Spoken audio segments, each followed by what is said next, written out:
You married a widow and you're out here crashing out because the woman refused to sell her late husband's properties to fund your business. Boy, please. Talk about entitlement. And the entitlement I'm talking about is the entitlement that people often dress up as love. So there's this story I saw online and it honestly had me shaking my head because the more I kept reading, it just kept getting worse. So let me give you gist. Hey, y'all, come look at this. So this man said that he met a woman, a widow at that, whose husband died 4 years ago. And that she was also a baby mama. And it never crossed his mind that he would ever end up with a baby mama, let alone a widow. Because he just all of a sudden realized or decided that he wanted to give her a good life and he wanted to make her feel normal again by being loved. Get ready, get ready. Anyways, they dated for about 6 months and then he proposed to her. And of course she accepted because she thought that she had found love. He said that he accepted her kids and she left her husband's very big mansion and moved into his own small, uncomfortable apartment. Here's where it gets very messy and also very interesting. Now, he said that his electronics business was no longer doing very well and he had been trying to persuade her to at least sell off one of the properties left for her by her late husband.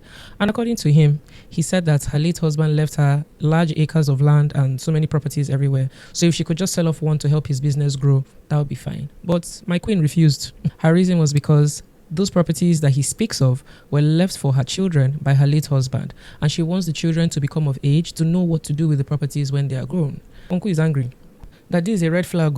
It doesn't make sense. Why should a dead man's property still matter? Why him, the living husband, is still alive, struggling and suffering? Why can't he benefit from what the late husband has left her? That what purpose does he serve? What difference does he make? And I'm just like, please hold on. Is everything all right at home? He's now angry that she owns and she controls so many businesses and so many assets and that she has refused to help his business grow. She doesn't even want to put one of the properties in her son's name or the son that they both have, his own child too, so that at least if she puts one of the properties of her late husband in their own child's name, at least they can move into the house. But again, my queen said no. Uncle, sir, His Excellency is angry, saying that the woman is greedy, the woman is stingy. Hold on first. Let me unpack.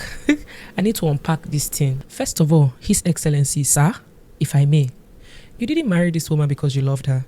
You married her because you saw an opportunity. You looked at a woman through and through. A woman who has gone through pain, a woman who has gone through loss and decided, oh, perfect. She's the perfect idea. She's very stable. She has assets. She has income. I just need to position myself right as the fine boy that I am. That's what you did. You did not marry her because you loved her. Let's tell ourselves the truth. You literally called her a widow and a baby mama as if you were doing her a favor or some sort of charity and not marriage. Hey, all of a sudden your business is not doing very well. Your business is not booming. And then you now decide that her boundaries are now betrayal. Bombastic side-eye. You must be mad. With all due respect, sir. Let's just call this thing what it is. It's called entitlement in caps lock. You thought that marriage or marrying her was a shortcut to her late husband's sweat. You thought that marrying her was a shortcut to soft life. I want to live soft life. Because here's the truth. Love is not inheritance. That woman owes you partnership.